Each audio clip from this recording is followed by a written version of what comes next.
इस वीडियो में हम जिस ड्रग का रिव्यू करेंगे उसका नाम है नेटेस्टो। इसके अंदर टेस्टोस्टेरोन आती है और ये दरअसल नेज़ल जेल है, यानी कि ये आप अपनी नोज़ में अप्लाई करते हो। जब हम इसको प्रेस करते हैं तो इससे एक जेल निकलती है, उस जेल के अंदर टेस्टोस्टेरोन होते हैं और ये हम नोज़ में अप्लाई करते हैं। देखिए टेस्टोस्टेरोन को ज़रा समझिए, ये दरअसल मेल सेक्स हार्मोन्स होते हैं। इसका मतलब ये है कि जब मेल एक 14 ईयर्स का मेल होता है, उसके अंदर जो सेकेंडरी सेक्सुअल कैरेक्टर्स डेवलप होते हैं, चेहरे पे जो दाढ़ी के बाल आते हैं, टेस्टिस की डेवलपमेंट होती है, स्पर्म की प्रोडक्शन होती है, ये सारा काम जो है टेस्टोस्टेरोन हार्मोन करता है। अगर किसी पेशेंट को नेटेस्टो प्रेस्क्राइब हो रही है ना, इसका मतलब ये होता है कि उस पेशेंट में टेस्टोस्टेरोन हार्मोन्स की कमी है। इस कमी की वजह से कुछ नुकसानात हैं मेल के लिए, जैसे कि स्पर्म की प्रोडक्शन थोड़ी डिक्रीज हो जाती है, स्पर्म काउंट कम हो जाता है, टेस्टिस डेवलप नहीं करते, मेल्स थोड़ी डिलेड प्यूबर्टी में चले जाते हैं, यानी 14 साल की बजाय बच्चा 17 साल में प्यूबर्टी में जाता है। इससे प्रॉब्लम क्या है कि सेक्सुअल प्रॉब्लम्स आ जाती हैं, मैरिटल लाइफ में थोड़ी बहुत प्रॉब्लम्स आ जाती हैं, सोशली इंसान जो है थोड़ा सा लिमिटेड हो जाता है, पर्सनली वो एक सेल्फ डाउट पे चला जाता है, साइकोलॉजिकल अजीब किस्म का साइकोलॉजिकल उसको फोबिया हो जाता है, यानी कि बहुत ज़्यादा क्वालिटी ऑफ लाइफ उसकी डिस्टर्ब हो जाती है।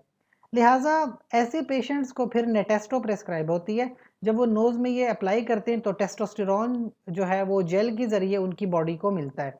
अब ये डिफरेंट बीमारियों में बड़ा यूज़फुल है।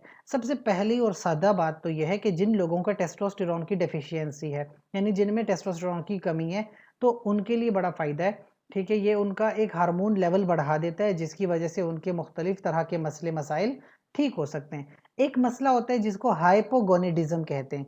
देखो मेल के जो टेस्टिस होते हैं उनको हम गोनेड्स कहते हैं। अगर वो गोनेड्स अपना प्रॉपर काम नहीं कर रहे या वो टेस्टिस डेवलप नहीं हो रहे, हो सकता है टेस्टोस्टेरोन की कमी की वजह से वो डेवलप नहीं कर रहे, तो हाइपोगोनेडिज्म में जब टेस्टिस डेवलप नहीं करेंगे, स्पर्म प्रोडक्शन नहीं होगी, स्पर्म काउंट कम हो जाएगा, इसकी वजह से फिर वही सेक्सुअल प्रॉब्लम्स, मैरिटल लाइफ की प्रॉब्लम्स।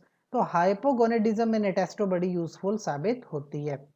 लेकिन कुछ बातें याद रखें कि क्योंकि आप इसको नोज़ में अप्लाई कर रहे हो, तो जाहिर सी बात है कि नोज़ के अंदर इन्फेक्शन के चांसेस बढ़ सकते हैं। नेज़ोफेरेंजाइटिस या राइनोरिया, कभी कभी नोज़ से ब्लीडिंग होती है, इसको एपिस्टेसिस कहते हैं।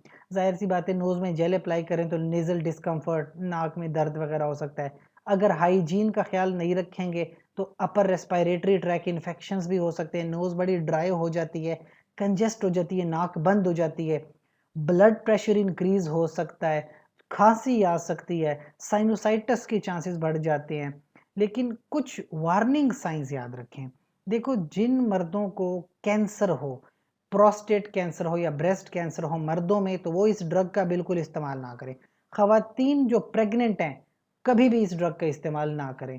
इसके अलावा कोई सवाल हो कमेंट सेक्शन में पूछिए, साथ ही चैनल को लाइक करें, कमेंट करें, शेयर करें, सब्सक्राइब करें। शुक्रिया।